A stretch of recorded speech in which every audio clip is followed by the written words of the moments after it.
What's up for February? Jupiter at sunset, Saturn at midnight, and cosmic couples.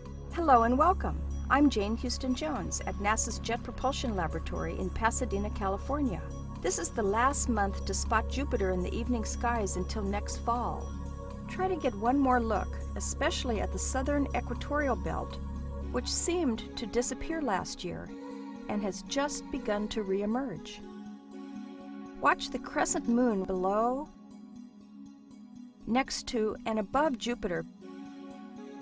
On the 6th, it's right next to Jupiter and Uranus. On the 20th, late in the evening, the waning gibbous moon forms a pretty triangle with Saturn and Virgo's brilliant white star Spica. On the next night, these three objects form a straight line. Finally, on February 28th, in the morning sky before dawn, the moon snuggles up with Venus. Comet Hartley 2, the comet that NASA's Deep Impact Epoxy spacecraft flew by in November, is visible in the sky through March. You'll need a telescope to find it near the open cluster M50 in the constellation Monoceros, but it's worth hunting down. On Valentine's Day, February 14th, the repurposed Stardust Next spacecraft flies by Comet Tempel 1. This comet was previously visited by Deep Impact.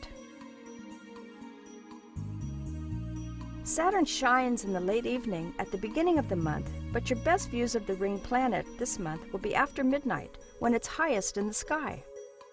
Through telescopes, look for the newly observed storm on Saturn's northern hemisphere.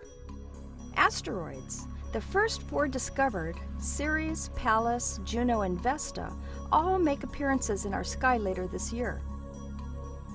Ceres was the first asteroid to be discovered and one of the first objects to be reclassified as a dwarf planet. NASA's Dawn spacecraft visits Vesta later this year and will reach Ceres in 2015. Also this month, look for asteroid Nysa in the constellation Leo. You can learn more about asteroid and comet classroom activities at solarsystem.nasa.gov/YSS, which stands for Year of the Solar System. And you can learn all about NASA missions at www.nasa.gov.